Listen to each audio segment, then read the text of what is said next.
Hey guys, Zom Fox here, and today we're going to be doing the third USFL 2023 college draft review. The team we are doing today is going to be the worst team in the league last year in the Pittsburgh Maulers. The Maulers are the worst team in the league and ended up getting the second overall pick due to losing their final game against the Panthers for the rights of the number one overall pick. With the first pick that they had, the second overall pick in the draft, the Maulers selected quarterback Lindsey Scott Jr. from Incarnate Ward. Scott started 7 games at quarterback in 2021 FCS spring season. He had 2,200 yards, threw for 1,618 touchdowns that year. And they don't mention it in the Fox article, but last year, his only year at Incarnate Ward, he had 4,600 yards passing, another 700 on the ground. He had 60 touchdowns through the air and a total of an insane 71 through 14 games. So he also had a 70 completion percentage. So you're thinking that this is a really solid quarterback. But there's a couple problems with it. Problem number one is the fact that naturally he's in an FCS school. FCS is the championship subdivision. It's the lesser FBS, naturally. So, naturally, the talent is a lot less than in the FBS. And naturally, the more important or impactful the position, the lesser people are going to view him. So, quarterback is a big deal. And the second fact is that he's already 24. He's already a pretty old quarterback. And number three is that he's 5'11". He's not your tall, 6'4", 6'5", prototypical type of quarterback that's, able to see over the line. This is a legitimately small guy who's playing at FCS schools who's already in his mid-20s. And so even though he does have the FCS records for most touchdown passes and touchdowns total in a season, if I'm going to be 100% honest, I'm not a huge fan of this pick. I would have been a bigger fan if this was later in the draft, but using the second overall pick on a quarterback that I think is overall worse than Adrian Martinez and Malik Cunningham isn't the best idea. Because I still feel there's a shot that Scott does go to the NFL for a year because of just how insane his FCS season was. So just like Malik Cunningham and Adrian Martinez, he's probably not going to be there this year. He might, and if he is, that's huge for them, but I can't fully see that happening. Now, there's another pick later on that's going to, help with this pick, but to me, I think this is the worst of those 3 quarterback picks that we've addressed so far. Then the second pick they had was defensive end Malik Ham from Lafayette.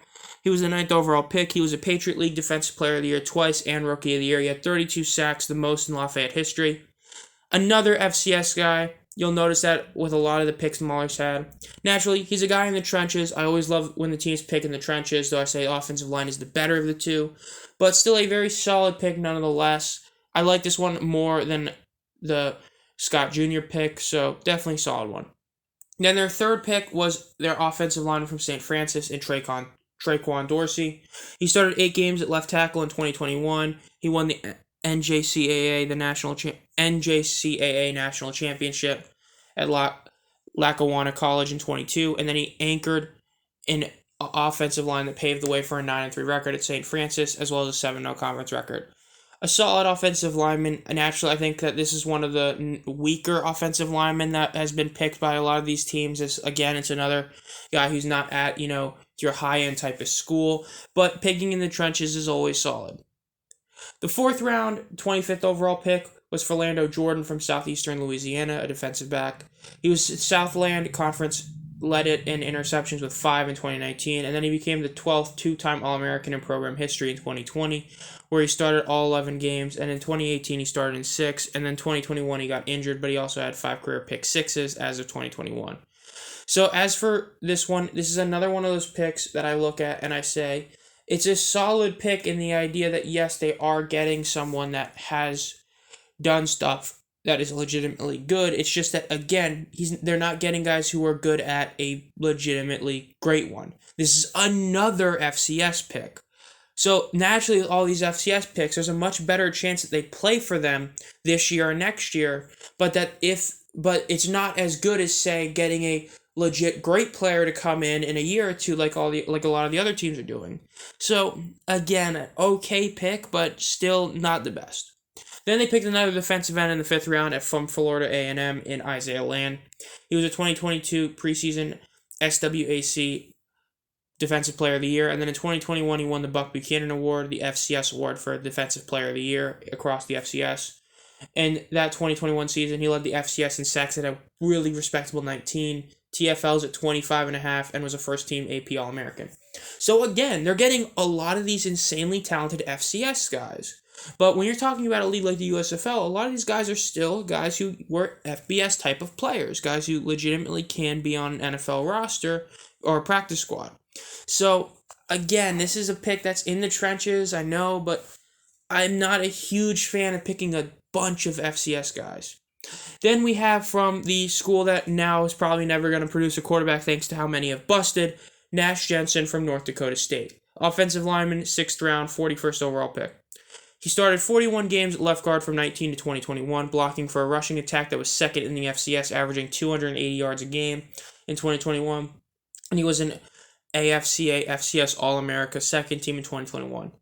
Again, a solid pick. You're getting a lineman who helped make a team's rushing game insanely good. This is a college that produces quarterbacks, well, used to because of Carson Wentz and Trey Lance. They're probably not going to have any quarterbacks he drafted anytime soon.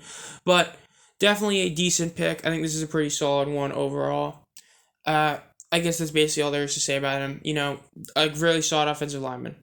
Then we get to the second Incarnate Ward player, which is what I was talking about, where it seems that they were doing some sort of idea. This is Taylor Grimes, a wide receiver from Incarnate Ward.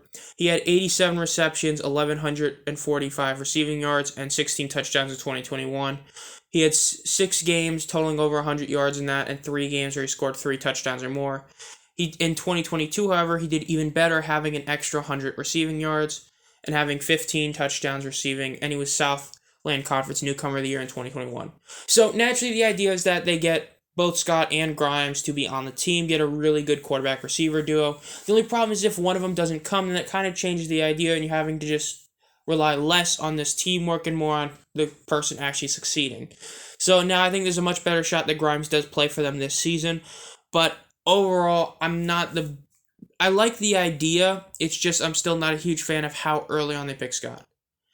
And then we have in the 8th round, we have C.J. Turner from Southeastern Louisiana. He's a wide receiver. He had 2,779 receiving yards and 23 touchdowns in 5 seasons there.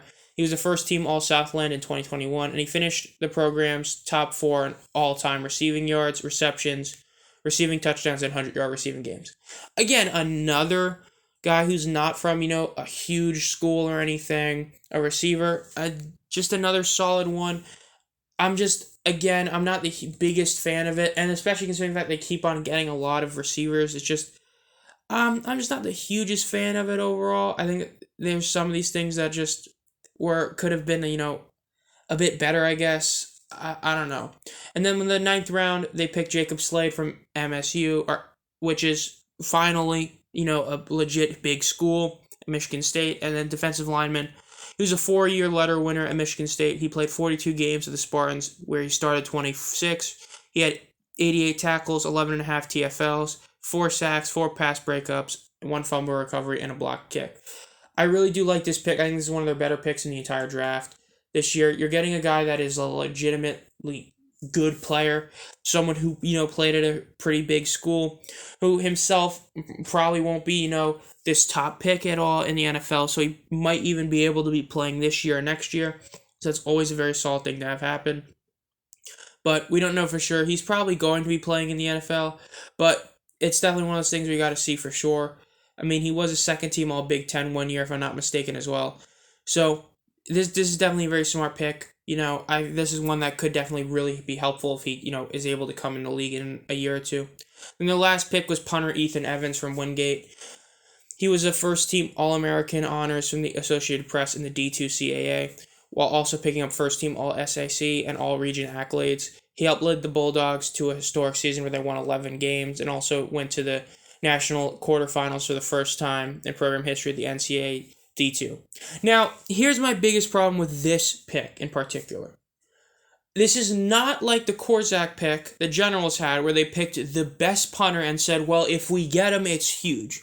They picked a punter who is a good punter, but not as good, but someone I wouldn't have used a draft pick on.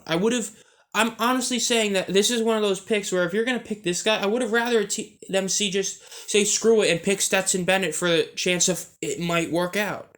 I'm not a huge fan of this pick, honestly. Not like the Corsac one, because I don't feel like this is as much of a reward. This is the type of guy you could have just signed as a free agent if he was available. I don't know why you would use a pick on this guy when there's a lot of other guys you could have. I said I love special teams picks, and I do. But for a punter like this, it's just, I don't know. I feel like when you're picking this late in your 10th round, you could have just used a pick earlier by a couple rounds and gotten the better punter. That's what I would have done. That's why I have a problem with this pick. So, yeah.